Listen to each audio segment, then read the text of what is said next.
Hi friends, ಎಲ್ಲರಿಗೂ ನಮಸ್ಕಾರ. Amit vlogs and cooking ಚಾನಲ್ಗೆ ತಮ್ಮೆಲ್ಲರಿಗೂ ಸ್ವಾಗತ. ನಾನಿವತ್ತು ಹುಳಿ ಅನ್ನ ಮಾಡ್ತಾ ಇದ್ದೀನಿ. ಸಾಮಾನ್ಯವಾಗಿ ಹುಳಿ ಅನ್ನನ ಎಲ್ಲರ ಮನೆಯಲ್ಲೂ ಮಾಡ್ತಾರೆ. ನಮ್ಮ ಮನೆಯಲ್ಲಿ ಯಾವ ರೀತಿ ಮಾಡ್ತೀವಿ ಅನ್ನೋದನ್ನ ಇವತ್ತಿನ ವಿಡಿಯೋದಲ್ಲಿ ತೋರಿಸ್ತಾ ಇದ್ದೀನಿ. ಬೆಳಗ್ಗೆ ಟೈಮು ಗಡಿಬಿಡಿನಲ್ಲಿ ಏನಾದರೂ ಟಿಫನ್ ಮಾಡ್ಕೊಳ್ಬೇಕು ಅಂತ ಅಂದಾಗ ಇದೊಂದು ಬೆಸ್ಟ್ ರೆಸಿಪಿ ಅಂತಲೇ ಹೇಳ್ಬೋದು. ತುಂಬ ಸುಲಭವಾಗಿ ಕಡಿಮೆ ಸಮಯದಲ್ಲಿ ಈ ರೆಸಿಪಿನ ಮಾಡ್ಕೊಳ್ಬೋದು. ಬನ್ನಿ ಹಾಗಾದರೆ ಹುಳಿಯನ್ನು ಮಾಡೋದು ಹೇಗೆ ಅಂತ ನೋಡೋಣ. ಮೊದಲನೇದಾಗಿ ಹುಳಿಯನ್ನು ಮಾಡೋದಕ್ಕೆ ನಾನಿಲ್ಲಿ 5 ಹುಣಸೆಕಾಯನ್ನು ತೊಗೊಂಡಿದ್ದೀನಿ. ಹುಣಸೆಕಾಯನ್ನು ನೀಟಾಗಿ ನೀರಲ್ಲಿ ತೊಳೆದ್ಬಿಟ್ಟು ತೊಗೊಂಡಿದ್ದೀನಿ ನಾನು.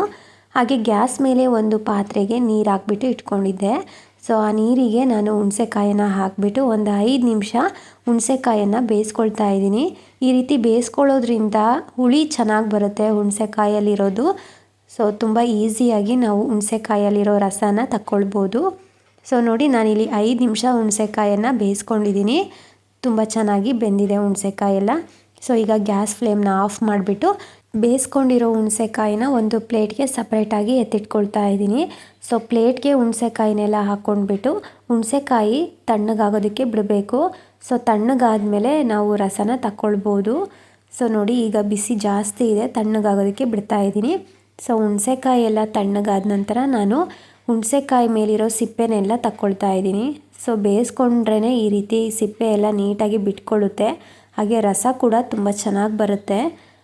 ಸೊ ಹುಳಿ ಕೂಡ ಜಾಸ್ತಿ ಇರುತ್ತೆ ಹುಣಸೆಕಾಯಿ ಆಗಿರೋದ್ರಿಂದ ತುಂಬ ರುಚಿಯಾಗಿರುತ್ತೆ ಅನ್ನ.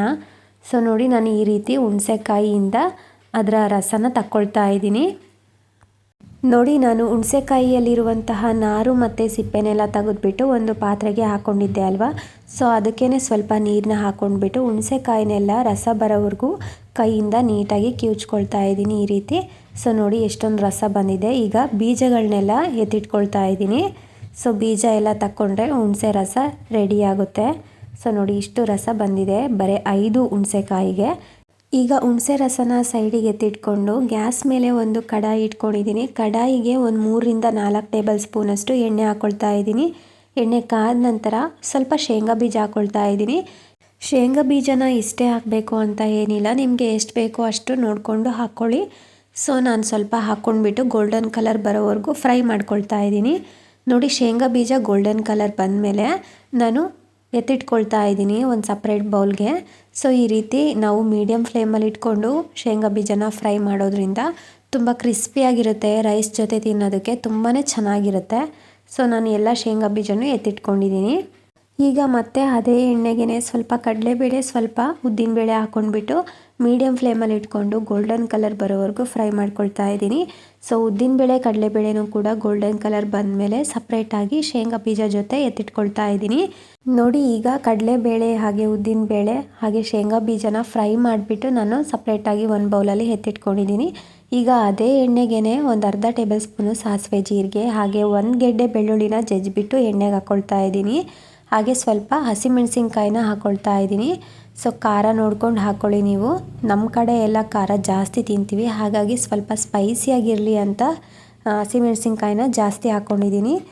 ಈಗ 2 ಈರುಳ್ಳಿನ ಕಟ್ ಮಾಡಿಬಿಟ್ಟು ಹಾಕ್ಕೊಳ್ತಾ ಇದ್ದೀನಿ. ಹಾಗೆ ಸ್ವಲ್ಪ ಹಸಿ ಕರಿಬೇವು ಹಾಕ್ಕೊಳ್ತಾ ಇದ್ದೀನಿ. ಸೊ ಈಗ ಹಸಿಮೆಣಸಿನ್ಕಾಯಿ ಮತ್ತು ಈರುಳ್ಳಿ ಎಲ್ಲ ಚೆನ್ನಾಗಿ ಫ್ರೈ ಆಗಬೇಕು. ಸೊ 1-2 ನಿಮಿಷ ನಾವು ಒಗ್ಗರಣೆಯಲ್ಲಿ ಫ್ರೈ ಮಾಡ್ಕೊಳ್ಳೋಣ. ನೋಡಿ, ಈಗ 2 ನಿಮಿಷ ನಾನು ಫ್ರೈ ಮಾಡ್ಕೊಂಡಿದ್ದೀನಿ. ಈರುಳ್ಳಿ ಎಲ್ಲ ಚೆನ್ನಾಗಿ ಫ್ರೈ ಆಗಿದೆ. ಈಗ ನಾವು ಮುಂಚೆನೇ ತೆಗೆದಿಟ್ಕೊಂಡಿರೋ ಹುಣಸೆಕಾಯಿ ರಸನ ಹಾಕ್ಕೊಳ್ತಾ ಇದ್ದೀನಿ. ಹಾಗೆ ರುಚಿಗೆ ತಕ್ಕಷ್ಟು ಉಪ್ಪು ಹಾಕ್ಕೊಳ್ತಾ ಇದ್ದೀನಿ. 1/4 ಟೇಬಲ್ ಸ್ಪೂನು ಅರಿಶಿನ ಪುಡಿ, 1 ಟೇಬಲ್ ಸ್ಪೂನು ಬೆಲ್ಲ ಹಾಕ್ಕೊಳ್ತಾ ಇದ್ದೀನಿ. ಸೊ ಈಗ ಎಲ್ಲ ಚೆನ್ನಾಗಿ ಮಿಕ್ಸ್ ಮಾಡಿಕೊಂಡು 1-2 ನಿಮಿಷ ಮತ್ತೆ ಬೇಯಿಸ್ಕೊಳ್ಬೇಕು. ಯಾಕಂದರೆ ಹುಣಸೆ ರಸ ಹಾಕಿದ್ದೀವಿ ಅಲ್ವಾ. ಸೊ ಹಾಗಾಗಿ 1-2 ನಿಮಿಷ ಬೇಯಿಸ್ಕೊಳ್ಳೋಣ. ಸೊ ನಾನಿಲ್ಲಿ ಹುಣಸೆಕಾಯಿ ರಸ ಹಾಕಿರೋದ್ರಿಂದ ತುಂಬ ಹುಳಿ ಇರುತ್ತೆ. ಸೊ ಹಾಗಾಗಿ ಬೆಲ್ಲನ ಹಾಕಿದ್ದೀನಿ. ಸೊ ನಿಮಗೆ ಹುಳಿ ಹಾಗೇ ಇರಲಿ ಅಂತಂದರೆ ಬೆಲ್ಲನ ಹಾಕಬೇಡಿ. ಸೊ ಹುಳಿ ಜಾಸ್ತಿ ಬೇಡ ಅಂತಂದರೆ ಬೆಲ್ಲ ಹಾಕ್ಕೊಳ್ಳಿ. ಸೊ ಬೆಲ್ಲ ಹಾಕೋದ್ರಿಂದ ಟೇಸ್ಟು ತುಂಬ ಚೆನ್ನಾಗಿರುತ್ತೆ. ಈಗ ನೋಡಿ, ಎಲ್ಲ ಮಿಕ್ಸ್ ಮಾಡಿಕೊಂಡು ನಾನು 1-2 ನಿಮಿಷ ಬೇಯಿಸ್ಕೊಳ್ತಾ ಇದ್ದೀನಿ. ಸೊ 1-2 ನಿಮಿಷ ಆದಮೇಲೆ ತೋರಿಸ್ತಾ ಇದ್ದೀನಿ ನೋಡಿ. ಸೊ ಎಲ್ಲ ಚೆನ್ನಾಗಿ ಫ್ರೈ ಆಗಿ ಸೈಡಲ್ಲೆಲ್ಲ ಎಣ್ಣೆ ಬಿಟ್ಕೊಂಡಿದೆ.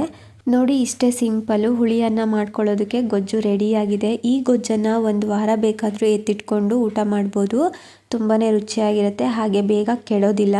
ಸೊ ಈಗ ನಾನು ಗೊಜ್ಜಿಗೆ ಅನ್ನ ಹಾಕ್ಕೊಳ್ತಾ ಇದ್ದೀನಿ. ಸೊ ಅನ್ನ ನಾನು ಇಲ್ಲಿ 2-3 ಆಗೋಷ್ಟು ಅನ್ನನ ಹಾಕ್ಕೊಳ್ತಾ ಇದ್ದೀನಿ. ಸೊ ನಿಮ್ಮ ಮನೆಯಲ್ಲಿ ಜಾಸ್ತಿ ಜನ ಇದ್ದರು ಅಂತಂದರೆ ಇನ್ನೂ ಸ್ವಲ್ಪ ಗೊಜ್ಜನ್ನು ಜಾಸ್ತಿ ಮಾಡ್ಕೊಳ್ಬೋದು. ಸೊ ನಾನಿಲ್ಲಿ 3 ಜನಕ್ಕಾಗೋಷ್ಟು ತೋರಿಸಿದ್ದೀನಿ.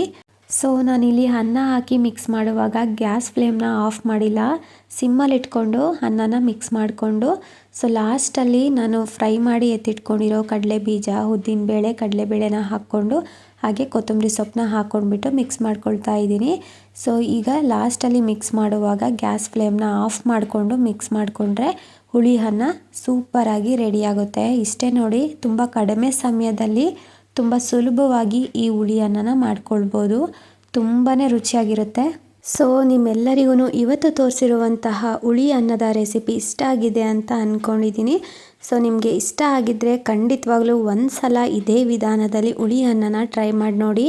ಮನೆಯಲ್ಲಿ ಎಲ್ಲರೂ ತುಂಬಾ ಇಷ್ಟಪಟ್ಟು ತಿಂತಾರೆ, ಹಾಗೆ ಒಂದು ತುತ್ತು ಕೂಡ ವೇಸ್ಟ್ ಮಾಡೋದಿಲ್ಲ. ಸೊ ಇನ್ನೂ ಬೇಕು ಅಂತ ಹೇಳಿ ಮಾಡಿಸ್ಕೊಂಡು ತಿಂತಾರೆ, ಅಷ್ಟು ರುಚಿಯಾಗಿರುತ್ತೆ ಈ ಅನ್ನ.